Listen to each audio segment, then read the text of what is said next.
there, I'm Max. I write books under the name Gemma Tate, and lately I've been thinking a whole lot about the Hunger Games, so I put together a list of every single Easter egg I found in Sunrise on the Reaping.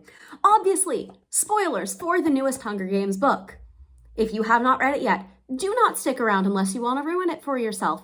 If you have read it, then I am so glad you're here. Let's break this down together. So from the opening couple of paragraphs, we know that this is a book about propaganda, and it is a book about how a controlling entity, a capitalistic entity, one might even say, can control a narrative by defining the way that people talk about it. It's in the opening couple of paragraphs, which are quotes from other sources, and then it is in the nature of the book itself, right? Because everybody, when this book came out, went, oh, we don't need a Haymitch book. We know what happened in Haymitch's games, because we've been told what happened in Haymitch's games over the course of Catching Fire when Katniss and Peeta sit down to watch the second quarter quell, because it was the only one that they had access to. And oh boy, we did not know what happened during Haymitch's games, and we found out, and the entire purpose of this book is that the story is not always going to match what we've been told. The history of what we've been through up until this point does not necessarily match the way that we have been taught it in schools and the way that it has been talked about in our communities. Right? Right. Okay, so with that in mind as the framework for the story, let's go ahead and start breaking down just connections to other characters in this world, right? Connections between all of these characters and where we've seen their last names, where we've seen some of these characters before in the previous books. I'm going to start it out with Lenore Dove, because there have been theories floating around since Ballad, who is descended from the Bairds. And let's be clear, I hold to the, I'm not even going to call it a theory, I hold to the interpretation that Lucy Gray is not necessarily dead. Lucy Gray is missing. Lucy Gray has gone somewhere else. Lucy Gray is a mystery. I want to start with Lenore Dove, who I think is very clearly implied to be Maud Ivory's daughter. We know that she is a Baird through matrilineal descent. So option 1 for that, Lucy Gray, not an option. Option 2 for that, Barb Azor, who I think is unlikely because, among other things, we know that she's dating women in Ballad. And I do think there's a chance that, like, maybe she's bi, maybe that's what's happening, and maybe she got with a man and then had a kid, and that kid is Lenore Dove. Maybe she's not bi and we're dealing with an assault situation and an unwanted child situation. But I think that if that was the purpose, we're talking about Suzanne Collins here. If that was the point, she would have gone way more into it than that. I think the more likely assumption that we can make is that Lenore Dove is descended directly from Maud Ivory, and Haymitch has a line where he thinks that maybe the Chance family would be her patrilineal descent. Like, that's possible. That would put her directly related to Woodbine Chance, which is interesting. Speaking of the Chances, we hear Woodbine Chance's name because he's the one who is originally called, his name is originally pulled from the Reaping Bowl, and he tries to run, and that does not go well for him. That is why there is no tribute from, that's why there is no second male tribute. That's why Haymitch ends up in the games to begin with. We know the Chance family name because Arlo Chance is the guy who inspired the Hanging Tree song. Woodbine Chance, 110% related to Arlo Chance. District 12 is not that big. Speaking of District 12 not being that big, we've met Clerk Carmine and Tam Amber before. They were Lucy Gray's family as the Covey back in Ballad. They're older now. And Clerk Carmine was the fiddler at Finnick and Annie's wedding, which I think it's really, really special and kind of incredible that the greatest point of resistance after all of those years of Snow in particular, but the capital in general, trying to stamp out the Covey, that Finnick and Annie, neither of whom were supposed to survive, let alone be together and happy, danced to Covey music at their wedding in District 13, which was supposed to be bombed into nothing. Like, that's incredible. We're not going to talk about anything that happened after that. We are not going to talk about anything that happened to Finnick after that moment. I also think that it's really important that we talk about Maisley and Merrily, because we have heard of Maisley. Maisley has been mentioned in the narrative up until this point. If you read the books, if we're talking about books and not movies, then we know that Maisley has been haunting the narrative for a good long while because she is Madge Undersea's aunt, which means that Madge's mother is Merrily. And we know that Madge's mother suffers from really, really difficult headaches to the point where she drugs herself to sleep. And that's why Madge usually has some form of either morphling or sleep syrup on her. It's to dose her own mother.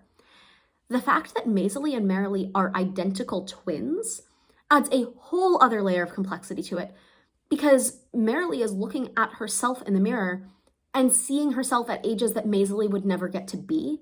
And that is a whole different kind of difficult. We also know that their best friend, Maisley and Merrily's best friend, is Astrid. We know that Astrid is a girl from town. She runs the apothecary, or at least she works at the apothecary counter. And she's got a thing for a boy from the seam named Burdock. Burdock Everdeen. So now we have names for Katniss's parents. Katniss never names her own parents at any point in her 3 books. They're always her mother and her father. We never know anything about them besides that. And now they have names and they have a place in the story. And Burdock was one of Haymitch's best friends up until the point where he drove them away. Now, the District 12 folks are not the only ones that we've seen before. I think that we have to talk about the victors / other former victors who later appear as mentors for Katniss. So that's Wiress and Mags and BT. We also have seen Plutarch and Effie before, obviously. And the reason I think it's really significant that we're seeing Wiress and Mags in the context that we see them in, by the time we get to Catching Fire, we've only ever known Wiress in particular, but also Mags, as old and broken, and I mean, Katniss immediately clocks them as just kind of incapable and has to learn otherwise.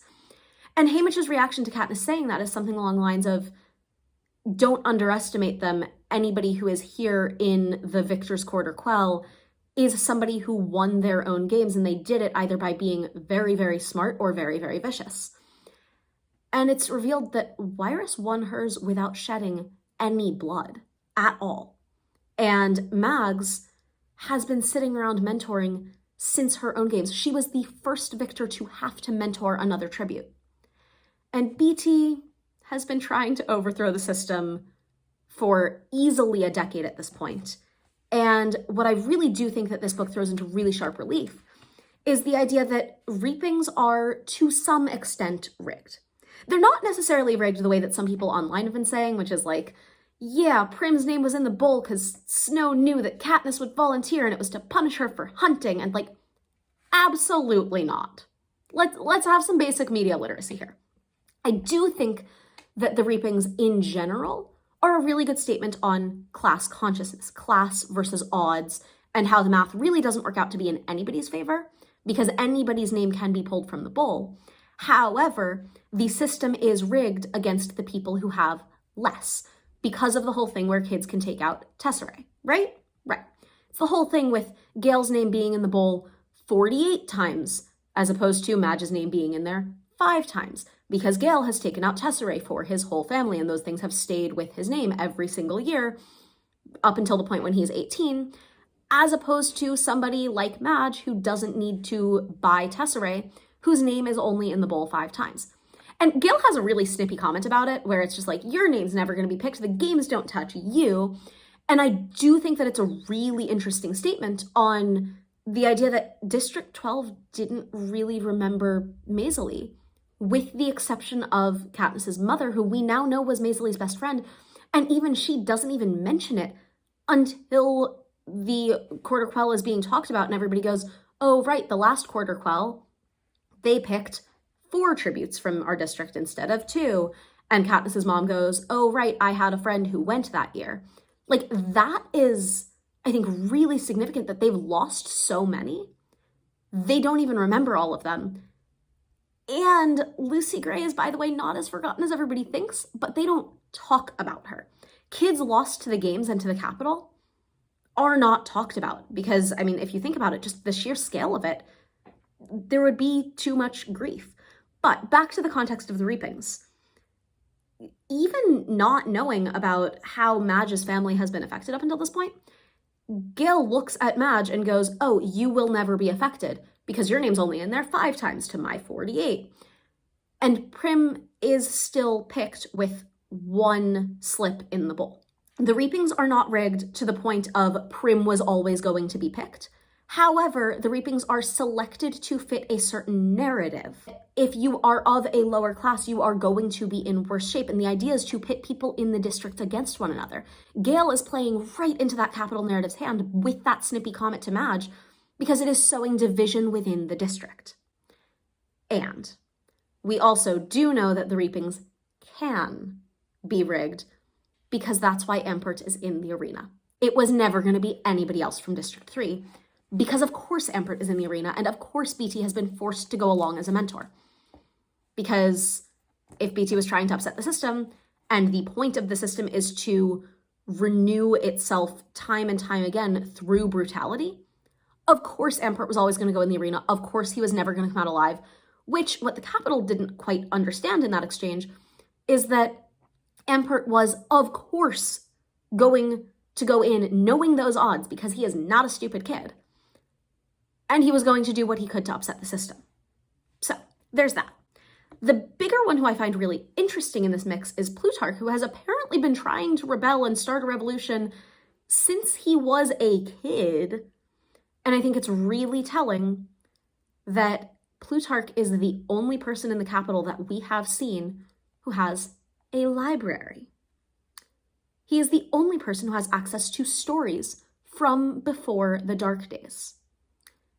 And he has books and stories, and he's read all of them. And I do think that there's something about the way that it colors his understanding of intellect, because his first reaction to Haymitch is, oh, you're from the districts. And then Haymitch quotes a poem back at him. And he's learned this poem from Lenore Dove. We'll get to that in a minute. But Plutarch immediately turns around and is like, oh, you're smart, you have access to these stories. So like there is something about how literacy and intellect are not necessarily one and the same, and Plutarch doesn't quite get that. But it's really important. These books and stories have given Plutarch the context and empathy to do the work to pick apart the narrative that the Capitol has sold its own citizens. And it's what gives Plutarch the motivation to start pulling it apart and starting his own revolution.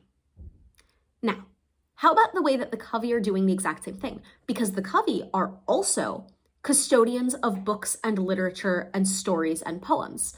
If you go watch my whole video on Appalachian murder ballads, I go into it a little bit. But the Covey, in a lot of ways, are Fahrenheit 451 style custodians of old songs and stories. And a lot of them are not songs, poems, stories that originally had melodies. They weren't songs to begin with necessarily. The Raven? That's like very clearly Edgar Allan Poe's The Raven. That was not originally a song.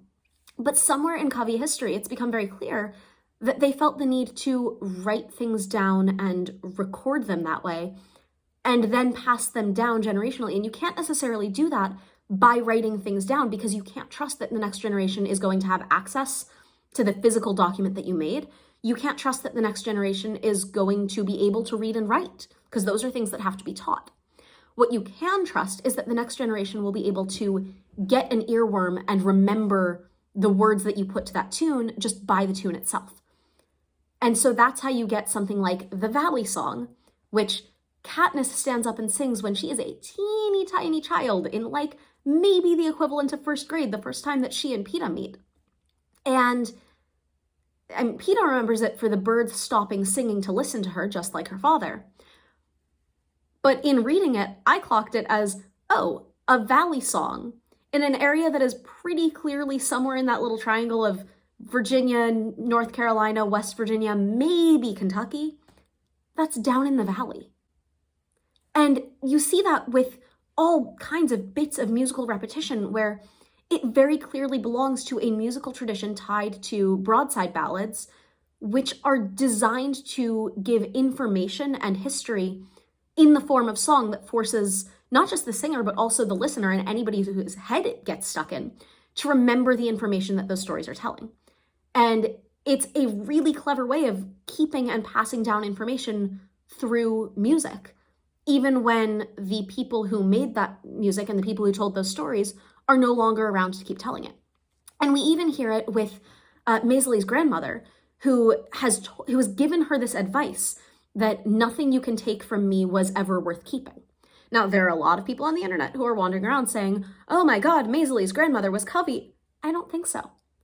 I think that Lucy Gray and the rest of the Covey left a much, much bigger influence on District 12 than even they might have realized, because they were passing down stories and poems and advice through music. And Maisley happened to remember it because it got stuck in her grandmother's head. Okay, we're still just building connections. It's not really Easter eggs.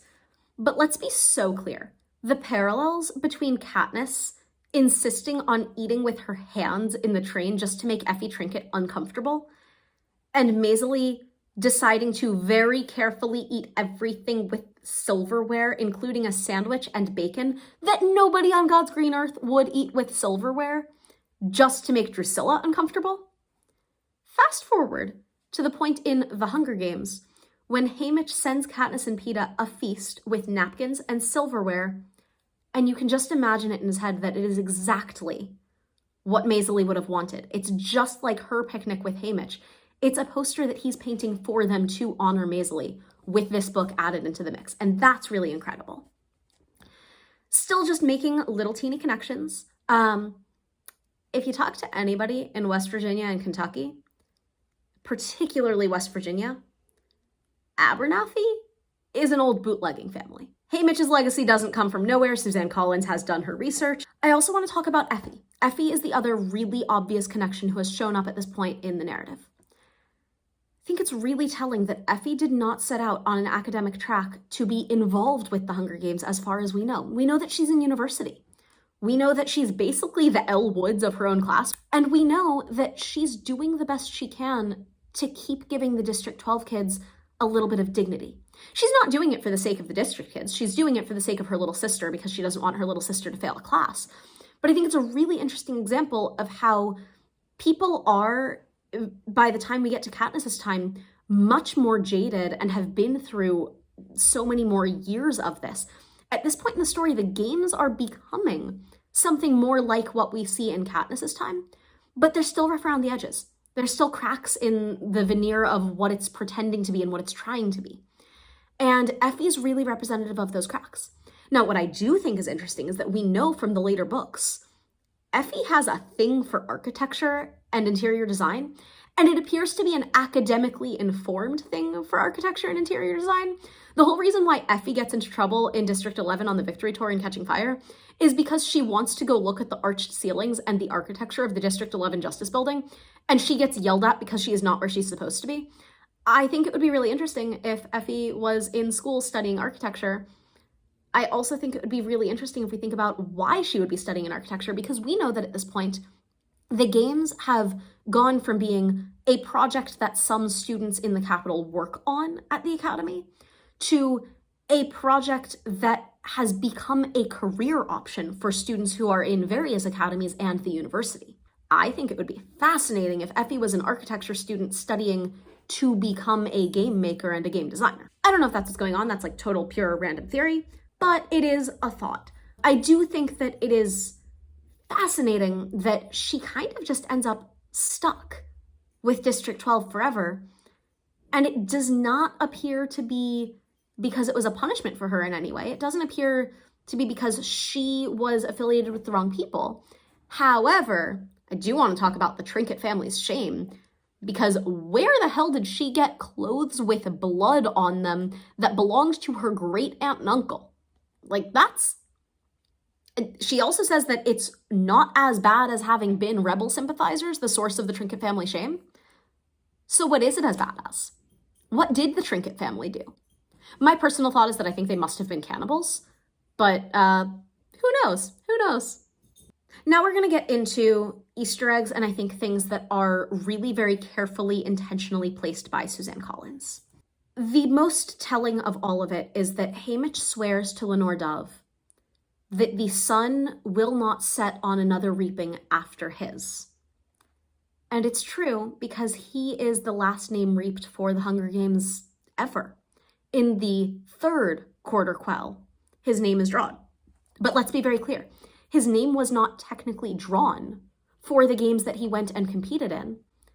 And then because District 12 is the last reaping of the day, in the third quarter quell, Haymitch is the male name drawn, and Peeta immediately volunteers for him. Haymitch's name is the last name drawn in the 75th and final games the sun literally does set on the games after his name is called the final time. His name is the last one reaped ever. And that really brings into mind the idea that if Katniss is the Mockingjay, I think in a lot of ways, Haymitch is the Jabberjay.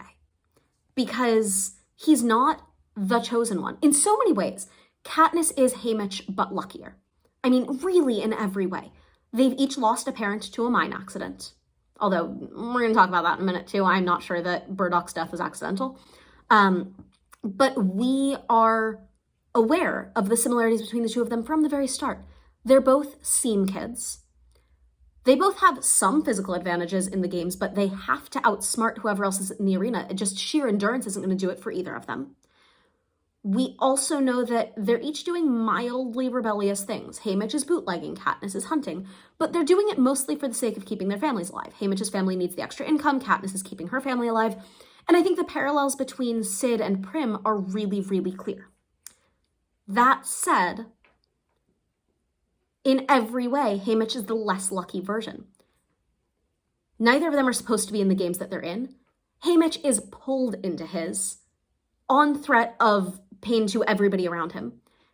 Katniss volunteers. She does it to save someone else. She has agency in her choice. Then in the games, Katniss has allies from the very start, and they are intentional allies. She works with Rue because Rue reminds her so much of people from home. Haymitch has allies from the very start, like Luella, who also obviously reminds him of home. But then you look at what happens to Luella and how she's replaced by Lulu, and Lulu and Welly are who Haymitch ends up with. Then you look at how their allies and allyships play out, where Haymitch has the newcomers, and he cannot keep any of them alive, as opposed to Katniss, who has really the equivalent of the newcomers, first with Rue and then later with Thresh. And then in her second games, she's working with people from the same districts that Haymitch has always worked with, only she is capable of keeping them alive. And Haymitch can't keep BT's little kid alive, but BT can keep Haymitch's little girl alive. That's another comparison that I've seen floating around a bit, and I think it's really true. And finally, when Katniss sees Peeta with the Nightlock, she's able to recognize that it is poisonous and keep him from eating it in a way that Haymitch cannot do with Lenore Dove and the Gumdrops. Likewise, Katniss and Peeta go into the arena together and are able to leave together. Haymitch never had that option with any of the people he went in with. In so many ways, they have the same story. Katniss has just gotten luckier at every turn, and the time was right for her in a way that it wasn't for Haymitch. So why did I say that Katniss is a Mockingjay in all of the ways that Haymitch is a Jabberjay? Haymitch had more information and was functionally designed as a weapon to take down the games by the people around him, intentionally, and he was in on it from the start. BT is giving him information, is feeding him ways to take apart the arena, and Haymitch is aware of it. Oh, the other place where there's a similarity, but again, Katniss gets luckier. Look at their first training scores. Haymitch is given a 1. And he's able to turn around. He's able to play it off as being, the lovable rascal. But it's enough to make sponsors who would have given him helpful tools in the arena a pause. It's enough to make them say, oh, maybe we don't want him. As opposed to Katniss, who gets the 11. And that's enough for people to look at her sort of surly demeanor and want to help her out, because what does this girl have that they don't know about? So when we look at the way that the timing has played out for both of them, Haymitch is aware. Haymitch has so much of a grip on what's going on, but the timing isn't right, and the Capitol tries to stamp him out. But they can't quite. And the little seeds of rebellion that were starting to be sown in Haymitch's time, really in Lucy Gray's time, are passed down to Katniss, who, by the way, has bought into the system and has accepted that this is just the way that the world works at the first point of the Hunger Games, in a way that Haymitch really never quite did. Haymitch has a little bit of rebelliousness in him in a way that Katniss doesn't really have by herself. It's forced into her by her surroundings. Haymitch is from a rebel family, but Katniss, the timing is right for her. The time is right for a revolution, so she ends up as the chosen one, which really does beg the question of how long Plutarch has just kind of been throwing tributes at the wall until one of them stuck and then he had a Mockingjay. But in all seriousness, it goes back to the little bitty line in Ballad that Katniss isn't ready yet. And then swamp potatoes, also known as Katniss, are one of the only safe foods that is able to keep sustaining Haymitch through the games, but he doesn't notice them until the very end. They're there under his nose, but he doesn't notice them. And then finally we have Katniss, the glamorous swamp potato mockingjay herself, who is able to successfully spark the revolution. And I also think it's important that we look at the symbols that are associated with these people. Because yes, Katniss is a mockingjay, but we know where that symbol comes from. The little pin that she wears is sitting in a drawer in Maisie Donner's house until it is passed down to Madge, Undersea, who gives it to Katniss. And we know that Tam Amber made that mockingjay, just like he made Haymitch's flint striker. And by the way, Lucy Gray, who disappears into the wind like ashes, Haymitch, who has a flint striker capable of making sparks but not necessarily a full-scale flame, fast forward 20 years to Katniss, the girl on fire. That is an incredibly well-constructed metaphor. And when you tie it in that if we're thinking of the Covey as a Fahrenheit 451 style custodian group, they're called in Fahrenheit 451 the group that keeps stories alive at the end by just telling them over and over and over again. They refer to themselves as a phoenix, building something new out of the ashes, which fits the ongoing theme of media literacy and passing down stories and connecting to history in with the fire metaphor really, really beautifully. I do also want to talk a little bit about Lulu, because we know that what happens to Luella is like genuinely horrifying. And what happens to Lulu is even worse, because Lulu is some random kid, probably from District 11 based on everything that we've seen.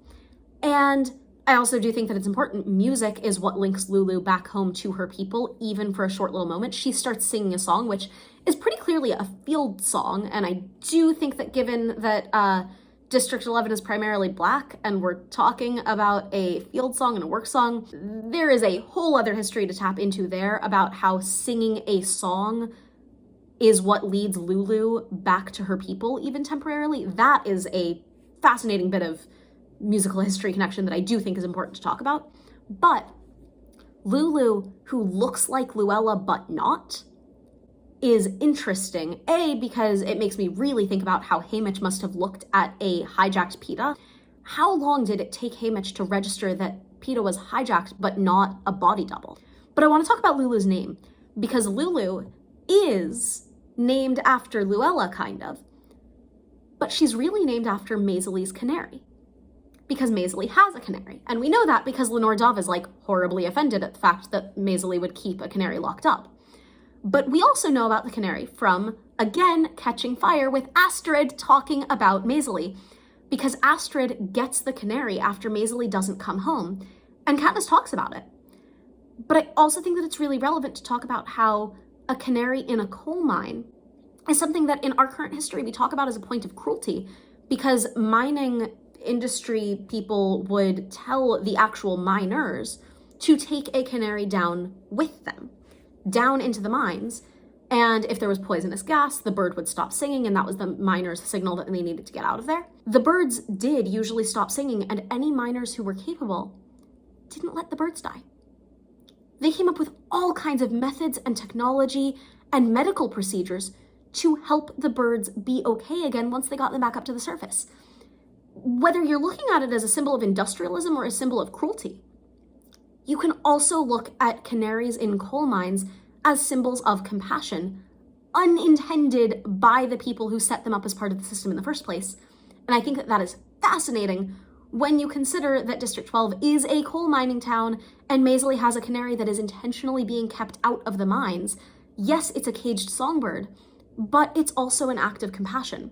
Likewise, it is an act of compassion that Lulu, who is absolutely an early warning system, because she is able to, again, not really intentionally, when she's smelling the flowers, she is one of those first signs to Haymitch that everything is poisonous. And also, in addition to being that warning, she is also that symbol of compassion, because she is sent back into the games partially to cover for the fact that Luella didn't make it to the games in the first place, and they have to have the right number of tributes or whatever. But it's also intended as a point of cruelty. It is intended to be a point of harm to the surviving District 12 kids. And instead they take her in and they look after her, and then they work with the District 11 folks to continue looking after her. And one of the reasons why they know that she's from District 11, because the District 11 kids know that she's from District 11 because of the singing, but the District 12 kids know that she's from 11 because of the bread. So once again, we have bread and breaking bread and sharing a meal and culturally specific bread being a symbol of connection between districts that the capital does not super want to keep going. They are going for isolationism between districts. But again, it's people coming together over a meal and being compassionate when the capital assumes that they won't be. Little teeny tiny seeds of revolution that have been sparking and sparking and sparking and sparking until Katniss finally comes along and lights that fire with, by the way, bread from District 11 and working with a little tiny girl from District 11 who probably looks a whole awful lot like Lulu, if we're being really honest. Speaking of previous games and how they connect, I want to talk about arena flooding, because we know that what Haymitch is trying to do with the explosives and Ampert's whole plan that has probably been orchestrated by Beatty, he's trying to flood the arena. Why does that sound familiar? It's not just because there's a wave that knocks everything over in Catching Fire. It's not just because Katniss is super concerned about getting water in the Hunger Games. It's because we know what happened during Annie's games. Her arena flooded, and she was one of the only ones who could swim, so she won because she was the best swimmer. Wanna bet that her arena flooding was not a mistake? I don't necessarily think that she's the one who flooded it, although we do know that she and Mags have a really tight connection. Or at least she has a tight connection to Mags through Finnick. Kind of unclear how that actually played out. But I would be willing to bet that either Plutarch or Beatty or one of the other victors who we now know is connected in to the revolution, who would have been on site as a mentor, I would be willing to put so much money on that arena's flooding not having been an accident and Annie happening to benefit out of it. That feels like such a clear connection that cannot possibly be a mistake.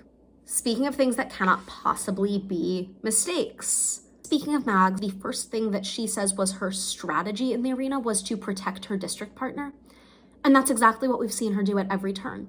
First, she's protecting Finnick, who we see as a hysterical child in a flashback of what Haymitch is remembering. And then we see her volunteering for Annie to protect her. And then her final act in her games is to go into the poisonous mist all by herself to protect Finnick and get him out of there. From the beginning, all Mags has ever done is protect her district partner. And likewise, Wyrus's first bit of advice is a little song, again, a song containing information, that tells them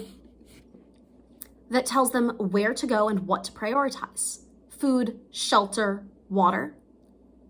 And those things are exactly, to the letter, what Haymitch tells Katniss to prioritize in her games. Even when he's not really trying to give her all that much advice, because at the time he doesn't super think that she can win. The first time that Haymitch registers that maybe Katniss has a chance besides just his advice of, stay alive, the advice that he's passing down to her is from Wyrus, who taught him how to survive in his own games. We now know why Haymitch knew the layout of the Justice Building in District 11 in Catching Fire. Because Plutarch showed it to him. And I literally have this question written down in my copy of Catching Fire. Why does Haymitch know about a secret room in the attic in District 11's Justice Building? And it is where he meets with Plutarch during his own victory tour. So there's that. In a lot of ways, really, I think that Sunrise on the Reaping is a direct precursor to Catching Fire more than the other two books in the original trilogy, in the same way that I kind of consider Ballad of Songbirds and Snakes to be a direct precursor to The Hunger Games, in a way that it is not necessarily a direct precursor to the rest of the story, which this makes me suspect, by the way, that we will get a third prequel book, because yes, I know that Suzanne Collins has written another series, and it is a 5-book series, so we could look at this as following that pattern. However, we also know that Suzanne likes to write in 3s. You can break the first Hunger Games book down into 3 parts. You can break Catching Fire into 3 parts. You can break Mockingjay down into 3 parts. And it is a tripartite series. It is a trilogy. You can also break Ballad into 3 parts. You can break this book into 3 parts. There's a very clear before the games, during the games, after the games, which makes me really wonder if what we're going to get is a 3rd book that also follows that pattern. Don't know if we will. We might. We'll find out. I think there's a lot of speculation going on right now as to whose book that would be. And I don't really want another arena book. I don't really want another Hunger Games book, because it makes me feel kind of uncomfy that like we're looking at it in a super voyeuristic way. Like, ooh, yeah, I want another Hunger Games to read about. That gives like, ooh, yeah, I'm in the Capitol and I want another Hunger Games to watch. I don't like that. However, I think that if we're looking at it structurally and thematically, a Dark Days book that would directly correlate with Mockingjay could be interesting. A Seeds of Rebellion book could be interesting, although I think that we get that for the most part in Sunrise. And by the way, that is the other point in a lot of ways to this book, that the big Rebellion trilogy is Katniss's trilogy. Make no mistake about that.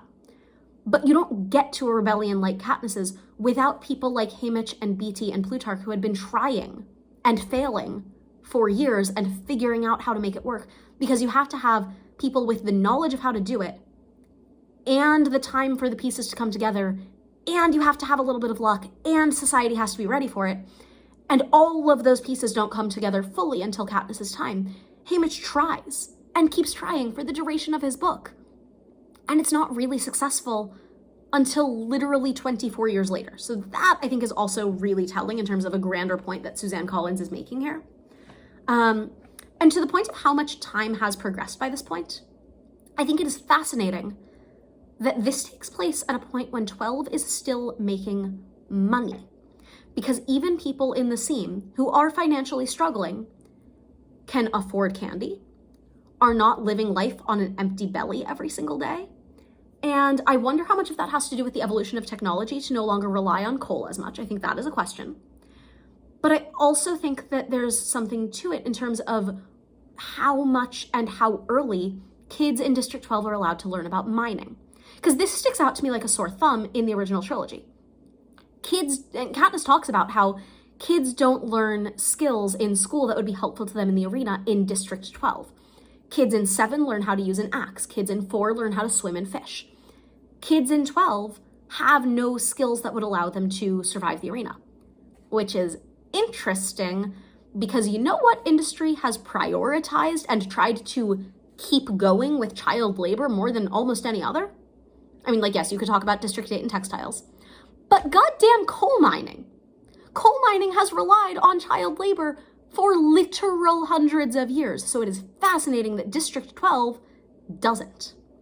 But during Haymitch's time, they do teach them the fundamentals of physics and explosives and chemistry and how to survive in the mines, because that is knowledge that he has when Beatty and Ampert start talking to him about how to use explosives. By Katniss's time, that is absolutely gone. So that's a really interesting thing about how knowledge is constructed and how knowledge is passed down, because there has been an attempt to put a damper on that by the time you get to Katniss's time. On this note, in Katniss's time, everybody just talks about mines as a thing that the adults do, and it's considered a punishment as much as it is a career. And we also hear Katniss talking about how mines are dangerous. There are accidents there. In Haymitch's book, it is very clear that the accidents are not always accidents. Haymitch's father dying in a mine accident was not because it was an accident. It was because Haymitch's father was a rebel. Fast forward to Katniss's father having been making bows and hiding them in the woods, and also being a descendant of the Covey, and also Gale's father talking about, we hear Gale allude to maybe his father talking about arming the seam, would absolutely not have been tolerated. They, I'm pretty darn sure, did not casually die in an accidental mine blow up. No. That was capital. That was intentional. Other little Easter eggs / tie-ins. In this book, we see for the first time, chronologically, reverse engineered scent-specific mutts. We see scent-specific mutts in Ballad of Songbirds and Snakes because the snakes, the literal titular snakes, know that they are supposed to recognize the scent of people who have handled them, people who have worked with them. It's why, what's her name, who's supposed to be Snow's classmate working with him on the project, gets attacked and Snow doesn't, is because his scent is on the paper. So I would be willing to bet that Dr. Gall has reverse engineered that so that by the time we get to the 50th Hunger Games, literally 40 years later, the squirrels recognize Amber's scent and are trying to get to him. They don't care about Haymitch, they are trying to get to Amber. And I think that that is a very clear continuation of something that was done as a protective measure and it has been weaponized and turned into an attacking measure. And that is so symbolic of everything that we know of the Capitol up until this point. Likewise, protective measures that have been weaponized. By the end of the book, Haymitch being fed bread and milk that tastes a little bit off. That bread and that milk is slowly, very in little teeny doses, laced with poison, so that when he eats a gumdrop with Lenore Dove, it doesn't kill him, it only kills her. By the way, I'm wondering if Snow's got a thing about gumdrops, because gumdrops were Sejanus' favorite too. But anyway, the entire point here is that something that was supposed to be helpful and preventative and protective, like bread and milk, which we know that Snow uses to keep himself going after a bout of poison, that has been given to Haymitch in a protective way, but realistically it's weaponizing it so that when Haymitch does ingest poison, it can't kill him and he just has to live with the leftover circumstances afterwards. He just has to live with the havoc that's been wreaked all around him.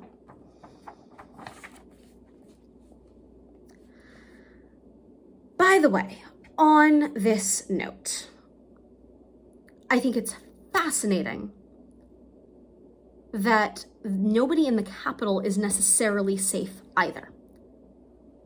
We have this idea presented to us that people who are in the career districts are more protected by the circumstances that the Capitol is set up than people in the further out districts like 12, which we know isn't true. The whole point of these books is that the kids who think that they are safe because they are from career districts aren't. We see it first really with Cato in the first games that we see, the 74th games, who is begging for mercy by the end because he knows he wasn't going to win anyway. He knows that he was always going to die anyway. And it's this really brutal moment of realization for him that being from 2 wasn't enough to make him Capital, to make him protected. But what we see in this book is that being Capital isn't enough to make you protected either, because we get game makers who really are more like interns who are in the arena. When else have we seen somebody who is kind of like a game maker but kind of like an intern in the arena?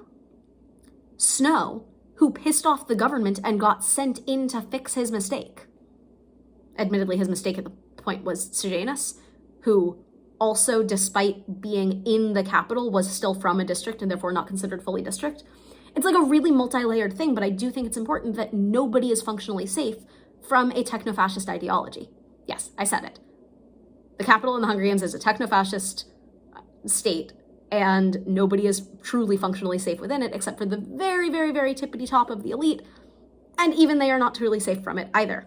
Which brings me to my sort of overall point about it, which is that yes, this is a book that revolves around the idea of implicit submission versus active complicity versus patiently continuing to try to take it apart and trying again even after you've failed. And that's really, really interesting. And I think that it really plays into the way that we hear Haymitch talk about another Hunger Games at the end. Because, I'm sorry, at the end of Mockingjay, because we never hear him say in the vote that they hold, yes, I want another Hunger Games. We only hear him say, I'm with the Mockingjay. And he's trusting that Katniss is no longer leaning into implicit submission. He trusts that what she's doing is for a reason, and he trusts that the cards are this time stacked in their favor. And I think that that's really very cleverly done. And I also want to talk a little bit about the way that we talk about sunrise as a symbol. because we know that Peeta's favorite color is orange, like a sunset or a sunrise. We know that it is the color, orange, of Lenore Dove's graffiti. We know that it is also the color of, we know that it is also the color that is all over the place in the apartment where the District 12 kids are stashed at first, which is realistically one of the first rebel meetings that we see for the people who eventually become the basis of the rebellion. It's a burnt orange sunset all over the place inside, and it's also the color of fire, like the girl on fire. And while we're talking about sunrise on the reaping, this is a book about the eventual sunset of the games. And so that brings us to the epilogue, where we find out, by the way, the nature of Astrid's scar, because we know that Katniss's mother has a scar on her forehead. It's mentioned in the very first book, when Katniss is trying to memorize her mother's face because she knows it's probably the last time she'll see it. We now know that that scar came from Haymitch hitting her in the forehead with a rock to try and prevent her and Burdock from continuing to come and visit him, because he didn't want connections, he didn't want friendships, because he didn't want to place them in harm's way. We also now know the geese are not just a casual little throwaway line in the epilogue of Mockingjay. We know that they are Haymitch doing the best he can to continue to honor the ones that he loves because it's finally safe to do so. And finally, the book. We know for a fact that Lucy Gray is not forgotten, nor are any of the tributes who came before.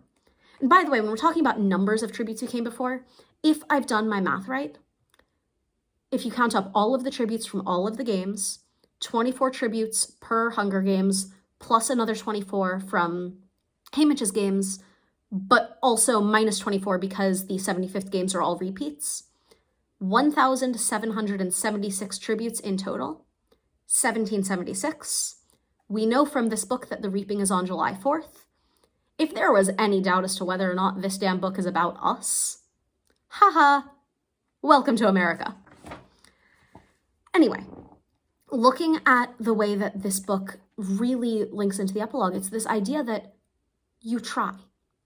Whether or not you were successful in a rebellion, you try. And the people who did their best don't do it to be remembered, but they are anyway. I really do think that this book is so incredibly beautifully handled when it comes to structure, when it comes to symbolism, and when it comes to tie-ins, that there's been a lot of criticism of how fan service-y all of those tie-ins to characters that we've seen before in these books can be. I don't think it's fan service. I think it's meant to show how small the world becomes when you start putting together those connections, and how small the world becomes when you get isolationist about it. So anyway, I've been talking for way too long. If I missed your favorite theory, if you disagree with something that I said, feel free to let me know in the comments. And if there's another book, especially if it's a new release, that you want me to pick apart and break down like this, let me know in the comments, and I will see you in the next one.